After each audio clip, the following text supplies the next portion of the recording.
Morning gang, Broncocarl92 here. So Wednesday, December 5th. I haven't done a video in a while. Today's video I'm going to do in response to Silver Horse 347 and how my channel got its name. So I'm just going to hop in the car and start driving to work and I'll tell you all about it. Alright, so anyway, how did I get my channel name? Well, I've had the name Broncocarl, I'd say since, I don't know, the late 90s or whatever. I guess when I started getting into the internet and I guess, you know, email and all that stuff.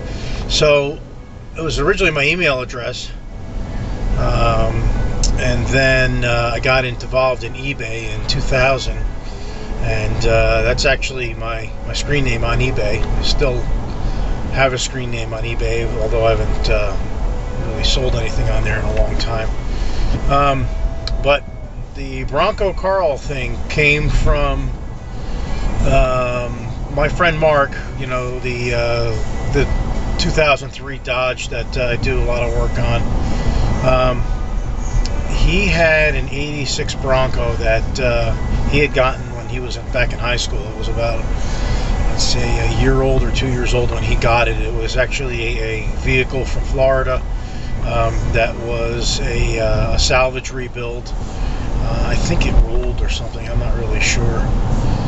But anyway, he got this truck.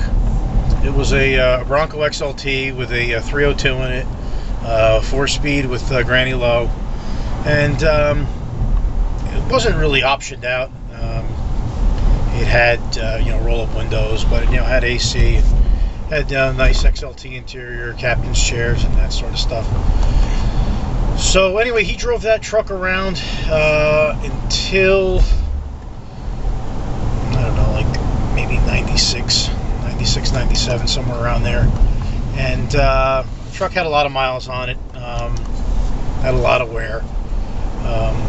The engine on it didn't really run that well anymore. The truck had about 109,000 on it, and it just seemed like it was getting tired.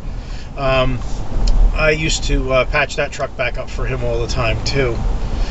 So he felt that it was about time that he got himself a newer Bronco. So he had found a really nice 94 that was for sale, a white one, OJ Special.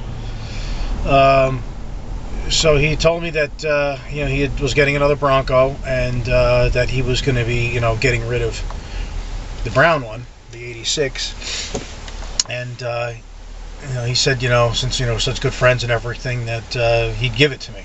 So I was like, okay, that's good. I appreciate that. So I kind of really got into the Bronco at that point. I've primarily before that been, like, I guess, like a car guy. I had a lot of you know, European imports, Volkswagens and Audis and things like that.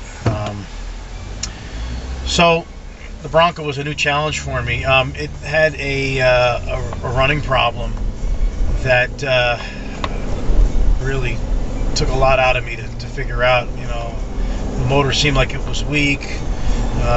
Talked to a lot of people. There wasn't really much searching on the internet at that time. You know, we're talking like 1998, or at least that I was aware of, where I could see, you know, if somebody could help me out with it. So there was a lot of trial and error, and you know, down to installing new timing chains and all kinds of things like that. I was at the point where I was going to put a new engine in the truck, because it just had this really bad off idle hesitation, and I think I don't forget what repair I made. I think it was maybe after I put the timing chain in it, that I went to leave a stoplight and the thing just completely fell on its face, and I just wanted to blow it up. And I matted the gas, and I dumped the clutch, and the thing just went whoa. And I said, "You dummy!" I said, "You got a fuel problem." Now, Ford had a fuel filter, a can style fuel filter, you know, in line for the fuel injection system.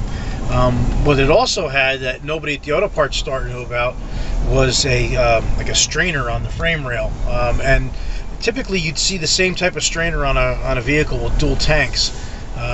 but no one knew about this strainer. So I was, poking around under there, thinking, oh, fuel problem, maybe it needs a fuel pump. And I was, going to take a look at the fuel pump and see how much of a pain in the neck it was to change, shotgunning another part.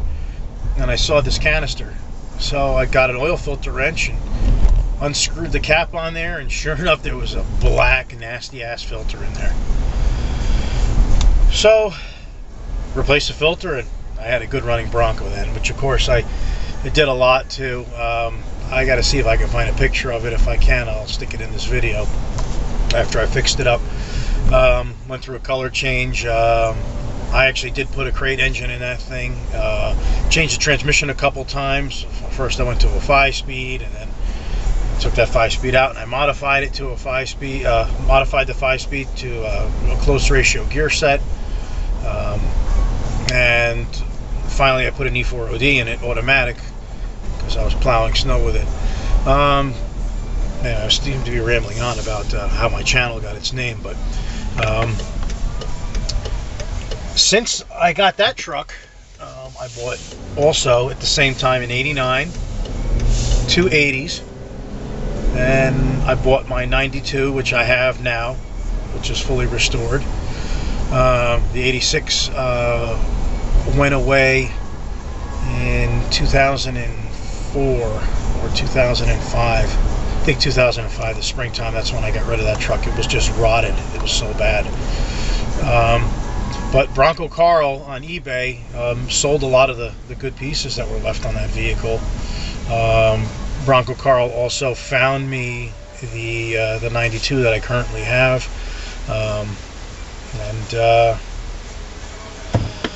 So the name Broncocarl92 actually comes from Broncocarl plus the 92 of the 92 Bronco.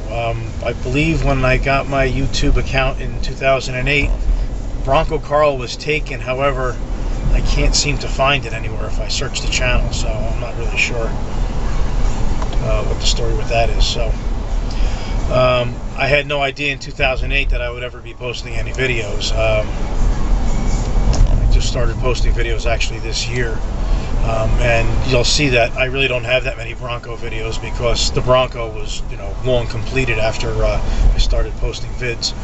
But I plan to change that this year, or this coming year, 2013. I got some things in store that I'd like to do to the Bronco 408 that there's a couple of videos of now. So keep an eye out for that one. But like I said, that's my long-winded version of how Broncocarl92's garage came to be.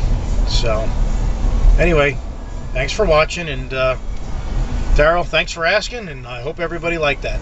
I'll talk to you later.